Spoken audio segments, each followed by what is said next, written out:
ake ngikhuleke umhlaba wonke nasendaweni zonke la kuhamba kufinyelele khona lo mfanekiso oqoshiwe yingwe le ehamba namabhubesi impunga yesintu umfo kaMbanjwa ukhathini angihambi ke ngedwa ngibophela umthetho wami cha lento ngiyiphinda anginendaba noma umashimane laphana ngathi sengishile zami ngeke ngishiye zami kodwa indlela engibophele ngayo ngimamelodi Sundowns eyibophela imamelodi Sundowns iSundowns indumandumane idumizwe lonke ibhakabhaka uyamazi rebel uyamazi Alend awuzo imbambe ya mashimane baba akubingelele mne wethu utshela abantu ukuthi umashimane ubani umashimane baba Mbanjwa siyabonga siyabingelela baba uNhlanzi Mbanjwa omkhulu futhi siyabingelela ekhaya ngaqanjwa wathiwa ngosiphiwo sakhe lapha eMbumbulu sembumbulu la silekelela khona abantu ngokukamoya enkingeni abasuke bebhekene nazo ngaleso sikhathi sitholakala eMbumbulu njengoba sazi ukuthi ekuqaleni bekade silapha ezweni laseHarrismith kodwa manje sesila eduze ngaphansi kwetheku sisembumbulu ila esilekelela khona abantu benkosi esigodlweni sasekukhanyeni. Sibonge kakhulu lapho mashimane wasekukhanyeni eMbumbulu la nginobaba uNhlanzi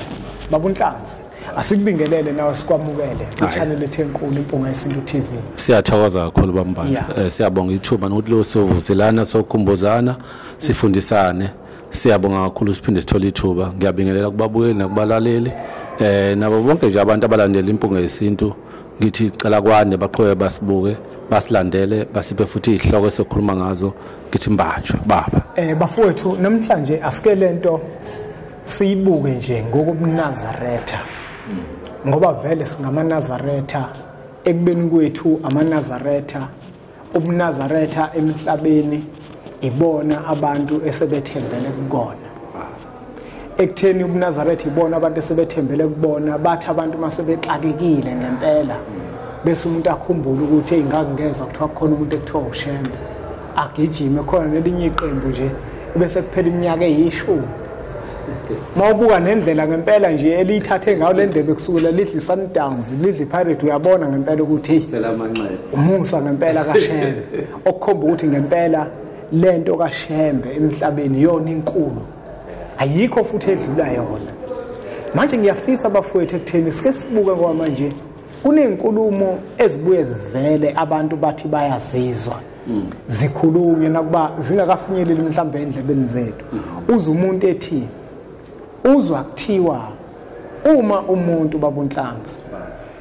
kade eganile uma lo muntu eganile esemncane kwabe sikudlula umkhwenyana wakhe ukuthi ngokwaseNazaretha usiyakwazi lo muntu okuwukuthi adedelwe kuthiwa akabuyele kubo bafike kubo bamhlambulule besaqhubeke okusho ukuthi ke manje isikhona idivorce leNazaretha basho njalo abantu bathi hawu eNazaretha isikhona idivorce mhlawumbe ngeke ngiqale kuwena baba uNhlanzi cha Mbanjwa ngiyathokoza nje asingakhuluma sithi uNazaretha sithi umuntu nje oganile umuntu wesifazana ngaphambi kokuthi Mbanjwa ngifike lapha ngikhulume ngicacise siyacela ukuthi omama abake baphandle ingane bayifake imbeleko siyacela omama benzele ingane lento ekuthiwa umemulo bona bathi 21st ngesilungu ngizojoma umhlonyana Mbanjwa ngoba umemulo ungcono la usucelelwa khona umkhwenyana nezilokotho ozoyithola lapho zithini zithi ngathi umntana wethu angathola umkhwenyana ophilayo ngoba ngiyakulento isho ngoba kunjena nje Mbanjwa abantu abasaphandle abanazo imbeleko bakhetha abantu abangabaphiwa abantu bakubo kanti umuntu uyacelela umakoti umuntu uyacelelwa umkhwenyana ekhula nje ngoba iningi imgilingwane ayikho ke divorce kaShembe into engekho divorce kaShembe lapha encwadini uthi uMateyu yesihlanu verse 31 no 32 uthi uMateyu uma wena umuntu wesilisa ushiya umuntu wesifazane ngaphandle kokuphinga uyamphingisa uthi nawe ndoda uthatha umuntu wesifazane olahliwe lahlwa indoda kwawena usiphinga iqobo lakho wena ndoda ayikho i-divorce baba mkhulu kakhulu uma kunencwadi lapha ekhaya yokushadisa manje encane nje iyangcwaba iyashadisa uyabuza umuntu wesifazane ukuthi lo mengavelelwa isici noma isiphi isici singamvelela ukuba ishosha ukuba impopothe noma isiphi isici na awukumshiya na bese ithini intombazana iyafunga bese intombazana ngeke imshiye ithi noma isiphi isici ithi ngaphandle kwesici sokuthi aphinge ayithi izona intombazana manje ubaba omkhulu wayibhala incwadi zonke awukho umthetho othi manje umuntu ngoba sizokwandisa manje ukuthi abazothi abantu besifazane umeze ungasakuthandi athi wena uyistabana uzothi ezothi mbanje uthando seliphelile athi hayi umbanjwa shamba nabafana ngasanginakile athi uyistabana asizokuvuma akube uyena umuntu wesifazane oyikhulumela nalowo mbini aganele kuona kube wona othatha isinqumo thina njengebandla angeke sikwazi ukuthi singene sigamanxe lapho uyalenga ngiyakhona bonhlazi ngambuza lo muntu ngathi mana-ke mawuthi esontweni kukhona into enje eshiwo njengobuza ukuphawula kwami ukuthi kuthini mina umbuzo enginawo uthi lihlangana phi ibandla nokuganwa kwami ngoba phela lo mfazi ongiganile akuyena wasebandleni owakithi lihlangana kuphi lona ibandla mhlawumbe singalapha kumashimana njengoba lo muntu owayekhuluma nami engixoxela yonke lento uthi kukhona into athi umeyizwa yona ichaza wayibona ukuthi lento angathi ingenzeka ngoba kwajulwa kakhulu umesho uthi kukhona lesigaba lesabasibekayo esamenza wathi ukubhodla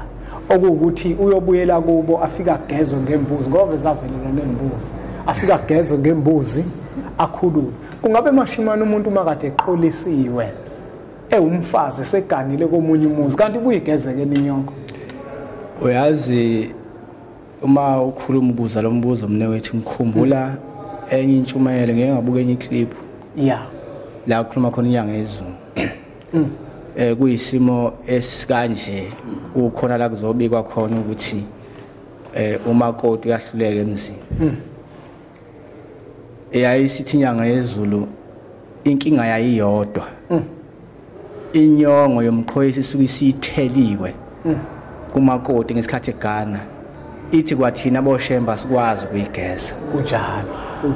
ithi inyanga yezulu iyona inkinga ekhona leyo uthi kwathina boshemba sikwazi ukuyigeza abantu ke bahlulwa into eyodwa mne baze begunyuze nje izinto okungezona bezenze zibe izona noma kufanele kube izona kube ngezona ilento eqeda kushiwo ubaba uNhlanzi yokuhlulekwa ukujula abantu ngikhona into wayikhuluma mnethu manje wathi insizwa mayishela intombi kusuke ngeyona insizwa enyameni eshela intombi kodwa abakubo bokwensizwa emoyeni abasuke beshela intombi ngokwasemoyeni kunjalo okuchaza ukuthi ukuthandana kwabantu beze beyoganana leyo nto lele ethunyweni nasemathongeni kunjalo ingakho ke mangingena esigabeni esinjalo baba uNhlanzi lento adwisho fanele ngempela kube nezimpawu zokuthi labantu abagananayo badalelene yini sizokhumbula ukuthi inhlanzi umasizwa ngaphambilini kwakuthi insizwa mayifika izocela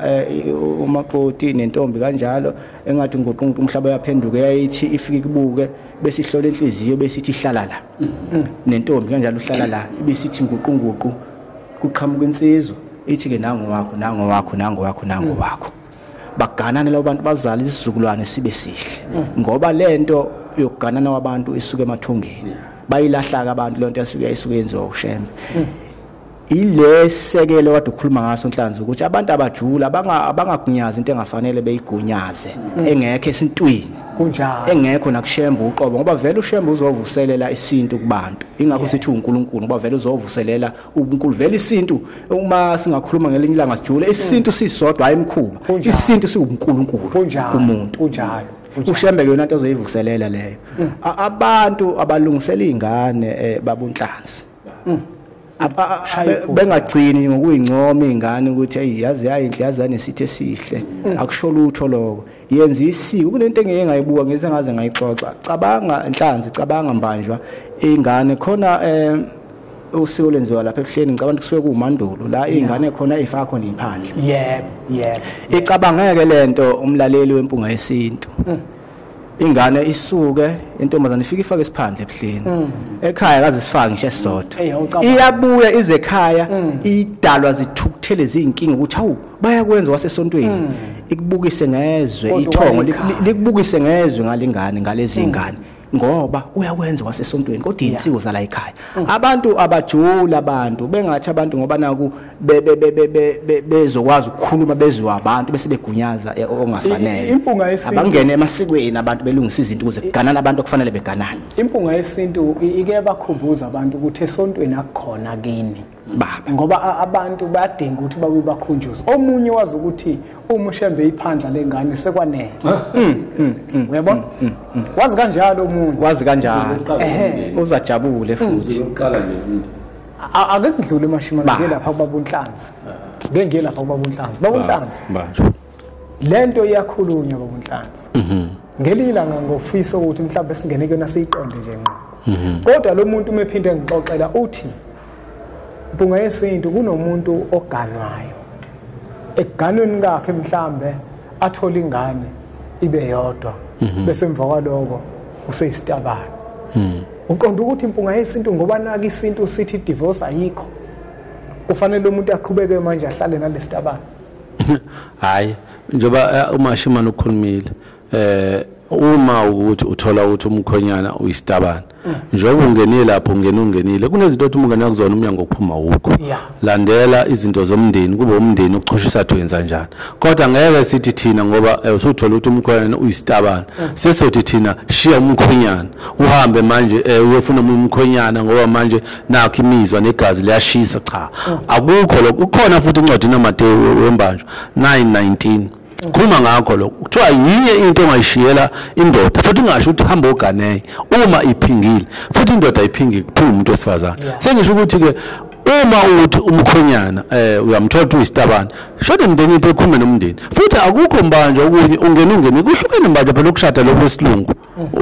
ungacela ngenyongo awukhishwa ngakini kumane kwahanje kwenziwa amakhekhe lento zabo abazenza kodwa uma uwenze ngokwesintu kwashaya isicivio samathongo khumbula manje ukuthi kuvumelene imndeni yangala nemndeni yangala ungahamba uthi wena uyokugeza lo ngoba bathi kuyagezwa ngembuzi kodwa ngifuna ukuthi wazi ukuthi egezeni khona izinto ekwazi uyigeza khona izinto ezingagezeki ngoba lento umoya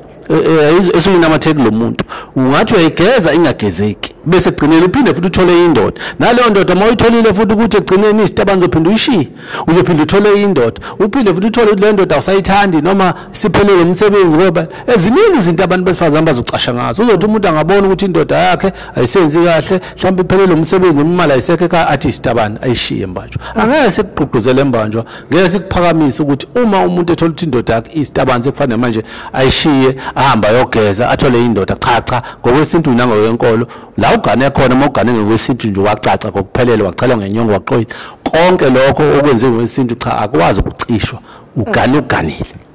ngokwesintu nangokwemvelo umuntu wesifazana akagani kabili kufanele siyazi lento ukuthi noma ngaze kuthiwe siyayizwa ebandleni elikhulu ikhulunywa abantu esibahloniphayo leyo nto ayikho ihamba ngizojobelela mbanjwa futhi ngizophinda ngijobeke mbanjwa ngithi umuntu akavule incwadi kaGenesis 2 Genesis 2 iverse 23 no24 uNkulunkulu wathatha ubambo lwabalunye elithatha kubani kuAdam wasekhanda umuntu wesifazana lunye ubamba lithatha uNkulunkulu wathi lo sebe banyamani akazange athathe imbambo ezu2 athi hayi uzokhanda umuntu wesifazana kuba wathatha 1 manje uma umuntu ke eseqala sethi manje uyaphuma uluphi ubambo selitholile ubambo luba lunye nanokujula nje ubona kunabantu abake bajule emashimane uthola ukuthi ukujula kwabo bajula lokujula loku okubona ukuthi kuphuphile uyabona ayigezeki inyongo umuntu wesifazane uma eganile akuyona inyongo yamthela kuphela okuwukuthi sidinga ukugezwa yona umuntu wesifazane emeganile kunomsamo wakubo la abula wakhona wacishwa ukuthi manje uyahamba uyakugana kwathathwa yonke into yakhe yagoqwa ngokhukho kwathiwa usenasitsha la usenalutho wahamba waya le phambili uma efika phambili wafika wamukelwa ngembuzi noma ngenkomo wangeniswa uma engeniswa wafike waqholiswa kwathatha umswane wenkomo wagqitshwa okukhomba ithuna lakhe ukuthi lila uthe seke sigcawini lomuntu kwafika iphoyisa lenkosi lazokwenza ubufakazi uyabona kunezizwe ezimbili isizwe sakubo nesizwe sabo kaMkhwenyana inkosi yesizwe ethume iphoyisa la ukuthi lokwenza isiqiniseko kodwa manje uma labantu sekuthiwa bayadivorce sekufunakala imbuzi sekuzodlalwa ngembuzi okuwukuthi ubaba wayo uzomgeza asikakhuluma izinto eziphuphile siphuphisa abantu uyabona lezi zinto kubalekile ukuthi sizikhulume thina siziqonde thina esabizelwa ukuthi sizikhuluma abantu sibafundise leyo nto ayikho idivorce ngokwesintu nangokwesintu nokwenkolo nje mnethu ukugcizelela lapho ayikho idivorce ngokwesintu nangokwenkolo bangathi abantu ngoba nakho ugunyazekile ukuthi akhuluma azwakale bese lokho ekusebenzisa ngendlela ezothatha abantu ibafake weni abantu emakhaya enhlanzi nje obushilo abazali beingane nazi ingane ihlakaniphile ake ingane manje kubatshaza ukuthi ihlakaniphile ake uhlakaniphele ekuthenini ukuhlale ukuze uma wakho nje ukuthi ngazala ya kanjani akekho nowaphuphuma ngoba umuntu kaphuma yogana babunhlanzi eyintombazane umuntu owaphuphuma uyawuhliphiza umendo phambili abuye umuntu abuyele ekhaya ngoba kunodadewabo okhalazayo phe kwakhe uphume nethunzi kadadewabo manje ke ilonto efuna abazali beqikelele kuyona ukuthi izingane bayayilolonga ngokwesiko nangokuzaleka komuntu ukuthi uzaleke kanjani kulandele lezo zinto abantu abafana nani abafana nathi babekelwe lokho ukuhlonza izinto ezinjalo belekelela abantu ezintweni ezinjalo lo muntu unje nansi into efuneka yenzeke usiko nje njengoba kade ukhuluma ngeimbeleko konke lokho uze ungene emganweni noma uganwa umuntu ozokunika inkinga nje umemulo wawe kunezinto ongazenzile ngendlela ofanele uze uqondaniswe nomuntu ozohamba abesitabane nje kunenkinga ngeke uqondaniswe nomuntu ozokunika inkinga ingekho inkinga kuwe asinawageqa bafutha amagula babunhlanzi baba mbani elakho lokuphetha lami lele ngamsana nomashimana ake sibuyeleni ekutheni lapha kakhulukazi kaShembe siyolungisa imsamo kwethu unkosazane mama ndoda Hlayisa uthe encane hlayisa uthe endala mfundisi mshumayeli mvangeli wonke umuntu alungisa umsamo wakhe ngoba egcineni into eshawa emumva abantu bakhohlile kaShembe ababezeleni umuntu oyizele kaShembe awuzele uzolungisela abantu bakini izinto zabo abazenza ezimbi besaphila manje lungisela abantu bakini abalela uthulini umuntu amusa ukuhlala akurelax wakuphunyulwa la kaShembe thetha amacala abantu bakini njengoba esho umashimana ukuthi nani makhosazana baceleni abakhonyana ukhona uNkulunkulu sinawo uNkulunkulu kaShembe hamba ucele nabantu bakini uma ufuna ukuthola umkhonyana ukhulume noma wakho nje inkosazana ungakagani usafunda mama ngicela ubambe nje noma isilwane uma ubambe noma imbuzi lo wakwazi ukubamba ungicelele umendo omuhle umendo ohlanzekile umendo ongeke uzingehlule ma ube uthathe nje uma wakho noma ubaba wakho noma ugogo wakho ayemsama ukucelela umendo ohlamba ukuze ungabi nezinkinga nje lezi ezikhona manje ngaphambi kokuba uhambe uyocela esontweni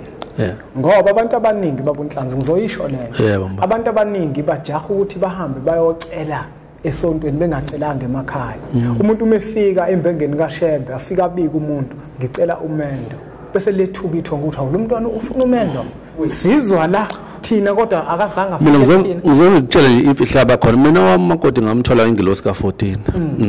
nganikela nje ngakhuluma nomama wa14 ngathi abangicelise umakoti baqhamuka futhi ungabe abakhokheli awuthi nje mawinhlayisa uthi ukukhipha umnikelo ukuthi ingilosi ka14 yomama ubunike umkhokhela ungicelise lapha ngoba izalukwazi kwazibona umakoti ungicelise umakoti mkhokheli naye umnikelo wami ukhulume bese unika umkhokheli wakho uyizwa lona ngoba mina lo nto ngempela izalukwazi ikwazi ukutholela umakoti khuluma kakhulu ngezalukwazi wena ndoda mawufuna umakoti wena umuntu wesifazane makoti awukhulume namakhehla kini yabona ukuthi akubhekisa umkheni uyacingwa manje ungathathi umuntu othi unemali ucebile uhamba ngemoto uphethe iPhone ngoba izo zonke lelimaza laba uyafika lapho usukhala ngokuthi umuntu uyisitabane so ufuna idivorce benesontweni idivorce ufuna ukufaka esontweni umthetho ongazi ubebikho uyafika uthini kuShembe ngoba le mthetho awukho yabo wenziwa ngoba manje kwenza ukuthi kube nokuthula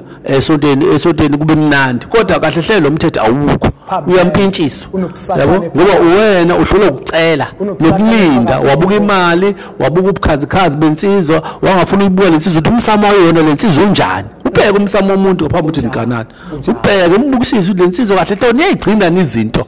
la ikhona nicalela kalithethe labantu bakuba umbuzo umuntu wesilisa esekukhethile ke naxhawulana bese ucela ukumazi ngoba manje ugcineni njengoba silapha sokashembe wena mbantu sineyinkinga ehlukahlukene sasibhedlela lapho kuzothetha amacala la ngoba ngenkathi babonhlanzi engazange azihluphe ngokwazi umsamo wakhe mawushada naye uzokuhlupha uzovuka mina nginomuntu engimaziyo ngambona ngamtshela ngathi mina njengoba ushada wena usazothi bathi abantu bakini usuthanda indoda kakhulu ususikhohle uthini uzothi uzele uningalo ushada ulifaka inhloko usaphuma esothi ngasasona nokusonta ngihamba ngemoto ezinkulu imoto yami ngawuphila kahle kodwa egcineni ngambona nami ngamtshela abantu bakini bayakhala ngoba nawo amakhosazana athunyiwe thanda indoda yakho umkhwena wakho uthande nabantu abakuwena balansisa ngoba labantu abakona banesikole bayawazi ukufaka isichitho singekho balansisa kakhulu umuntu wesifazane ungakhohlwa amathongo akho Mashimane elapho lokuphetha mina wethu baba siyabonga kakhulu sizobuyela kuyo leyo nkulumo abantu abaqikelele ukuthi izingane zabo abazali bazenzele insiko ezifanele ukuze izingane ngaphambili zingabi nenkinga la ziyogana khona nensizwa ngapha ekhaya yenza isiqiniseko nabazali benza isiqiniseko sokuthi zonke insiko zokukhula komuntu kuyenziwa ukuze umuntu mayese kufika isikhathi sokuthi agane kuqondane nonkosikazi umuntu ozoba unkosikazi ingabikho inkinga ngoba yonke lento yokudivorce sisaphinda isuka ezinkingeni zemumva lo muntu ngamunye Asibonge kakhulu umbukelo wempunga yesintu ngokuthi ubukele umfanekiso oqoshiwe inkulumo yethu le kade ibheke khona libheke ekutheni ngokwesintu idivorce ayikho nangokwenkolo la kumpunga yesintu izinto eziningi esizikhulumayo abantu abasibhalelayo basitshela ukuthi impunga yesintu nako ukuthi nokuthi angenikhulume ngaleyo nto ukukhuluma kwethu ngento ethile akubona ukuthi siyibhekise kumuntu othile kodwa sisuke siyibhekise kulowo muntu osithumile ukuthi ufuna ukuzwa ukuphawula kwempunga yesintu nethimba lempunga yesintu ngoba ngeke lafika la lazonukhohlisa idivorce iyinto yasesihogweni isehlukaniso ngokwesintu asikho ushembe ake ngicaphuna amazwi enkosi unyazo lwezulu luthi unyazo lwezulu ningalibulali kusasa lamakhosazana ngoba uma inkosazana isikuganile isuke sifike kwanqingetshe wayibona lo nto isifike ekugcineni ngakho ke niwaphathe kahle amakhosazana kodwa ukuba idivorce ikhona wengekaza kusho lokho into ke balekile eshiwo ushembe hayi eshiwo yimina ngiyimpunga yesintu ngikudidise mina ukuthi idivorce ikhona thatha lo muntu lo ohamba ayogezwa ngembuzi asingadlali ngembuzi isintu simile isintu siwumthetho njengoba ethe umfoko amashimane isintu sisoda siwuNkulunkulu ingoba isintu siqondile siwumthetho nje uqondile umuntu wesifazane meganile akahlukile nomuntu ozifake kwiwunga ngoba kwiwunga akuphumeki uma uganile nje uganile nje mawuganile noma sekuthiwe umusha kangakanani ingakho kwaba khona umkhuba othi okungenani ke ngenwa umuntu abukamnyeni wakho ngoba umuntu abukamnyeni wakho esendeni lakhe kukhona imbewu yabantu bakubo hayi ukuthi uphume wena uthi uyahamba ngaphandle asiqhubeke njalo kwesuthathe lo mfanekiso oqoshiwe siudlulisele kwabanye abantu ngoba nakubona uzoba usizo olukhulu bese siqhubeke njalo subscribe ku channel lethu enkulu Impunga Yesintu TV bese sithi nje impunga